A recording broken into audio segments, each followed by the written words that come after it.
বলা না বলার জগতে আপনাকে স্বাগত জানাই। নাথবাবু ও বঙ্গবন্ধু হত্যার রহস্য কি একই সূত্রে বাঁধা? 1975-এর 15ই আগস্ট বঙ্গবন্ধু মুজিবুর রহমানের হত্যার ঠিক 1 বছর আগে ভারতীয় বৈদেশিক গুপ্তচর সংস্থা রয়ের একজন রহস্যময় ও অত্যন্ত দক্ষ অফিসার ফণীন্দ্রনাথ ব্যানার্জি ওরফে নাথবাবুর মৃত্যু হয়েছিল এক রহস্যজনক কারণে ওই ঢাকাতেই। এই দুটি মৃত্যুর রহস্যের মধ্যে কোনো যোগসূত্র ছিল কিনা সেটাই আমাদের আজকের প্রতিবেদন উদ্ঘাটন করার চেষ্টা করবে।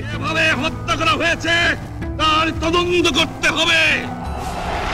ফণীন্দ্রনাথ PN ব্যানার্জি হিসেবে সমধিক পরিচিত এবং রয়ে তৎকালীন প্রধান RN কাওয়ের অত্যন্ত ভরসার পাত্র ছিলেন। জন্ম 2রা জুন 1912। তিনি MA অ্যান্ড BL করেন Presidency College and University Law College, Kolkata থেকে। পরবর্তীতে তিনি ভারতীয় পুলিশ সার্ভিসে যোগদান করেন। 1971 সালের বাংলাদেশ গঠনের বহু আগে থাকতেই এই দেশটির জন্মের সলতে পাকানো শুরু হয় গোপনে এবং নেপথ্যে তার অন্যতম কারিগর ছিলেন ফণীন্দ্রনাথ। ইন্দিরা গান্ধী একজন মন্ত্রী হিসেবে 1966 সালের জানুয়ারিতে কমনওয়েলথ প্রধানমন্ত্রীদের সম্মেলনে ভারতের প্রতিনিধিত্ব করতে লন্ডন গিয়েছিলেন, যেখানে ফণীন্দ্রনাথ তার এবং মুজিবুর রহমানের মধ্যে একটি গোপন বৈঠকের ব্যবস্থা করেন। সেই বৈঠকে সিদ্ধান্ত হয় যে পূর্ব পাকিস্তান থেকে আলাদা হয়ে যাবে।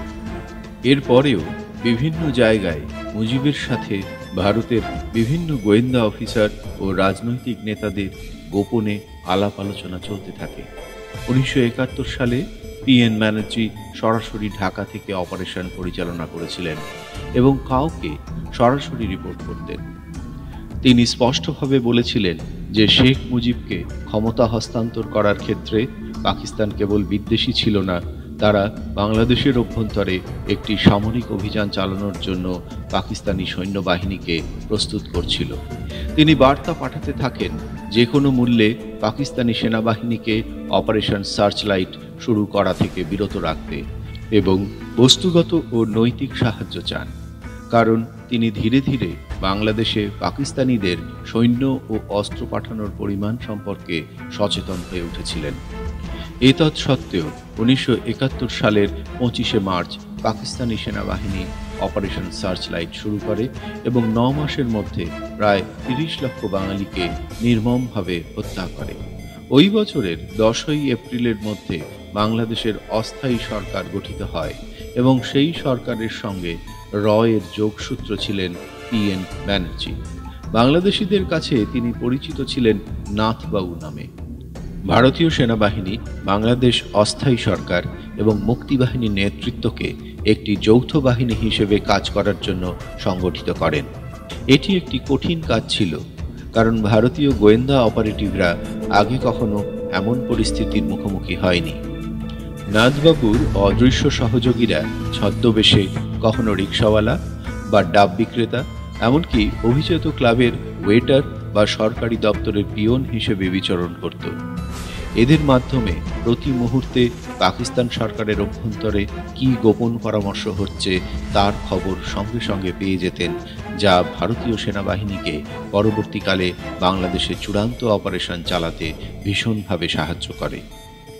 তার একটি প্রতারণামূলক পরিকল্পনায় তিনি খন্দকার মোশতাক আহমেদকে ব্যবহার করে আমেরিকানদের ভুল তথ্য দিয়েছিলেন যে উত্তর পূর্ব ভারতে বিদ্রোহ এবং পশ্চিমবঙ্গে নকশাল বিদ্রোহের কারণে পূর্ব পাকিস্তানে সামরিক অভিযান চালানোর মতো অবস্থানে ভারত ছিল না এবং সমস্ত সময় ভারতীয় সেনাবাহিনী নকশালদের ট্র্যাক করার আড়ালে পূর্ব পাকিস্তানে প্রবেশের জন্য প্রস্তুত হয়। বাংলাদেশ স্বাধীন হওয়ার পর শেখ মুজিবুর রহমান PN ব্যানার্জিকে তার নিজের ধানমন্ডির বাসভবনে আমন্ত্রণ জানান। দুর্ভাগ্যবশত PN ব্যানার্জি 1974 সালের 24শে জুলাই বাংলাদেশ সফরকালে ঢাকার ইন্টারকন্টিনেন্টাল হোটেলে আকস্মিকভাবে মারা যান। মৃত্যুর কারণ হিসেবে হৃদযন্ত্রের ক্রিয়া আকস্মিকভাবে বন্ধ হওয়াকে বলা হয়েছিল। কিন্তু এর কোনো গ্রহণযোগ্য উত্তর কোনোদিনই পাওয়া যায়নি। নাথবাবু যতদিন বেঁচে ছিলেন, শেখ মুজিবুর রহমানের ব্যক্তিগত রক্ষাকর্তা হিসেবে তিনি কাজ করে গেছেন। তার মৃত্যুর ঠিক 1 বছর পরে মুজিবকে তার বাসভবনে পরিবারের সকল সদস্যের সঙ্গে নৃশংসভাবে খুন করা হয়।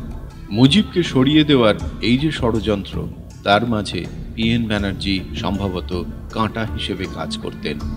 তাই এই কাঁটাকে সরিয়ে দেওয়া ষড়যন্ত্রকারীদের কাছে প্রধান কাজ ছিল। ভবিষ্যতে আমরা হয়তো কোনোদিন জানতে পারব এই দুটি মৃত্যুর মধ্যে নিশ্চয়ই কোনো অদৃশ্য হাতের অঙ্গুলি হেলন কাজ করেছিল। ভিডিওটি দেখার জন্য ধন্যবাদ। বলা না বলার জগতে এমন নানা কাহিনীর হদিশ থাকছে। অনুগ্রহ করে চ্যানেলটি শেয়ার, লাইক এবং সাবস্ক্রাইব করুন।